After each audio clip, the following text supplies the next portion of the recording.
আমাদের সবচেয়ে বড় ইস্যু ছিল সীমান্ত সুরক্ষা, অবৈধ অনুপ্রবেশকারী। আমরা বিএসএফকে ল্যান্ড হ্যান্ডওভারের প্রক্রিয়া শুরু করেছি, প্রত্যেক দিনই ল্যান্ড দিচ্ছি। এখনো পর্যন্ত আমাদের যে 556 কিলোমিটার জায়গাতে জমি দিতে হবে, আমরা 100 কিলোমিটার মতো জমি হ্যান্ডওভার করে দিয়েছি।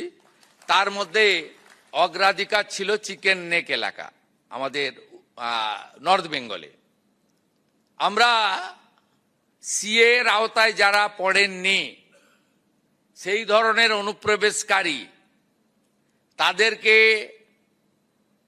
ডিপোর্ট করার কাজ নিয়ম মেনে শুরু করেছি। একটি আইন ছিল ভারত সরকারের, সেই আইনে ওদেরকে জেলে না পাঠিয়ে সরাসরি বিএসএফ এর হাতে হ্যান্ডওভারের আইন ছিল, অন্য রাজ্যে কার্যকর করেছিল।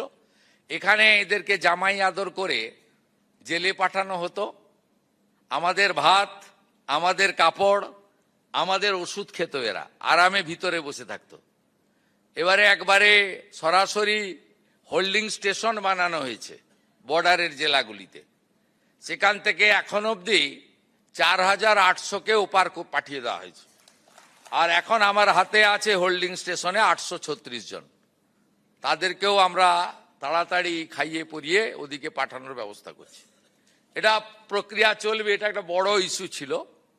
আর সীমান্ত সুরক্ষিত হয়ে গেলে, এখানে এমনিতেই পালিয়েছে, হাকিমপুরের চিত্র আপনারা দেখেছেন, এমনিতেই ভাগো পালাও, এটা এমনিতেই হয়েছে।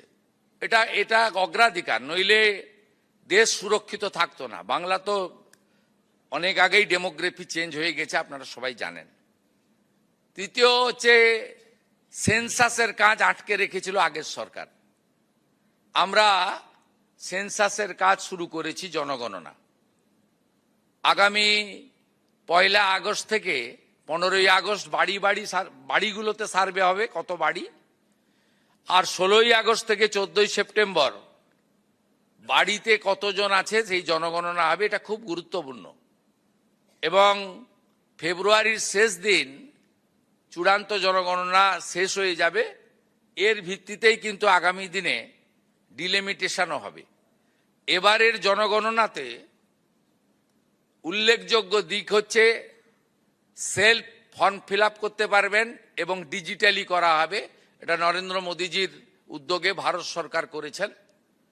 এবং জাতি জনগণনাও এবারে আছে, যেটা বিগত দিনে ছিল না।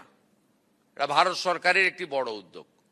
এতদিন পশ্চিমবঙ্গে সিআরপিসি আইপিসি চলতো, এটা অবৈধ। আমরা ভারতীয় ন্যায় সংহিতাতে যুক্ত হয়েছি।